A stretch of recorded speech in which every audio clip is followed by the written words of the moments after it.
Vzestup a pád MrBeasta. Obvinění vrhají stín. MrBeast, online přezdívka Jimmyho Donaldsona, je na YouTube známé jméno. S více než 310 miliony odběratelů královal jako tvůrce s největším počtem odběratelů na platformě. Jeho propracované kousky, štědré dárky a nakažlivá energie uchvátily publikum po celém světě. Vybudoval impérium na štědrosti, alespoň se toto tak zdálo.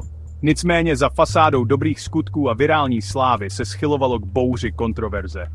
V létě roku 2024 se objevila série vážných obvinění, která pošpinila MrBeastův pečlivě budovaný obraz. Obvinění z groomingu, manipulace s videí a špatného zacházení se zaměstnanci otřásla internetem a mnoho fanoušků zanechala zmatených a zklamaných. Obvinění proti MrBeastovi a jeho týmu vykreslila obraz, který měl daleko k bezstarostné zábavě, kterou jeho videa zobrazovala. Jak se objevovaly detaily, začal se formovat příběh o možném pochybení a zneužívání. Kdysi milovaný YouTuber nyní čelil veřejnému zúčtování a byl nucen se s obviněními přímo konfrontovat. Obvinění z groomingu proti Chris Thiessen, chronologie událostí. V centru dramatu kolem MrBeasta leží obvinění z groomingu proti Avě Chris Thiessen, prominentnímu členovi MrBeastova týmu. YouTuber Prism Story 2 poprvé vznesl obvinění v červnu 2024 a tvrdil, že došlo k nevhodným online interakcím mezi Thiessen a nezletilými. Uniklé záznamy z Discordu, které později potvrdil Nathan Bave, přilili olej do ohně a prezentovali to, co vypadalo jako explicitní konverzace s Thiessen. Situace se však zkomplikovala, když údajná oběť Lava obvinění zpočátku popřela. Toto popření bylo krátkodobé, protože Lava později své prohlášení odvolala a odsoudila Thiessenovi údajné činy. Protichůdná prohlášení přidala další vrstvu složitosti k již tak citlivé a matoucí situaci. Thiessen se za své minulé chování omluvil, ale vehementně popřel, že by se kdy dopustil groomingu. Obvinění však již na MrBeastově týmu zanechala skvrnu, což vedlo samotného MrBeasta k oznámení nezávislého vyšetřování této záležitosti. Toto vyšetřování, které provádí advokátní kancelář Quinn Emanuel Urquhart & Sullivan, v současné době probíhá. Obvinění z falšování videí a špatného zacházení se zaměstnanci. Kontroverze se prohlubuje. Zatímco obvinění z groomingu otřásla online komunitou, objevila se další obvinění týkající se MrBeastových postupů při tvorbě obsahu. YouTuber DocPack43 zveřejnil sérii videí, v nichž MrBeasta obvinil z psaní scénářů pro svá videa, používání CGI a placených herců k zesílení dramatu a emočního dopadu.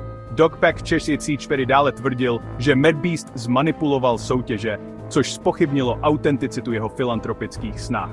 K rostoucímu seznamu obav se přidali bývalí zaměstnanci a kolegové YouTubeři s obviněními ze špatného zacházení se zaměstnanci. Hovořili o nebezpečných a neetických pracovních podmínkách, zvýhodňování a kultuře vykořisťování v MrBeastově produkční společnosti. Tato obvinění vykreslila znepokojivý obraz prostředí, ve kterém vznikala MrBeastova propracovaná videa. Jedno obzvláště odsuzující video odhalilo nebezpečné podmínky na natáčení MrBeastovy soutěže Beast Games. YouTuberka Rosanna Pansino přilila olej do ohně tvrzením, že MrBeastův tým zaměstnává PR firmy, aby zvládli eskalující kontroverzi. Také odhalila, že se soutěže Beast Games účastnil soutěžící s násilnou kriminální minulostí, což vyvolalo obavy ohledně procesu prověřování a bezpečnostních protokolů. MrBeastova reakce a probíhající vyšetřování. Co bude dál? Tváří v tvář narůstajícím obviněním byly MrBeastovy reakce poněkud tlumené. Z velké části se zdržel přímého řešení obvinění a místo toho se rozhodl omezit komentáře na svém kanálu a spoléhat se na právní kroky. MrBeastova přítelkyně Thea Buissen se ho na Twitteru zastala, ale její prohlášení kontroverzi nijak neutěšilo. MrBeastův právní tým vydal DocPack44 příkaz k zastavení činnosti, čímž účinně umlčel jednoho z jeho nejhlasitějších kritiků. Tento tvrdý přístup nijak nezmírnil obavy online komunity a mnozí ho vnímali jako pokus umlčet dissent, spíše než se zapojit do smysluplného dialogu. Vzhledem k tomu, že nezávislé vyšetřování pokračuje, budoucnost MrBeastova kanálu a jeho pečlivě budovaného obrazu zůstává nejistá. Výsledek tohoto vyšetřování by mohl mít dalekosáhlé důsledky, nejen pro MrBeasta a jeho tým, ale pro celý svět online tvorby obsahu. Drama kolem MrBeasta slouží jako drsná připomínka toho, že za leskem a slávou internetové popularity se skrývá složitá realita a že odpovědnost je klíčová i v zdánlivě bezstarostné říši YouTube zábavy.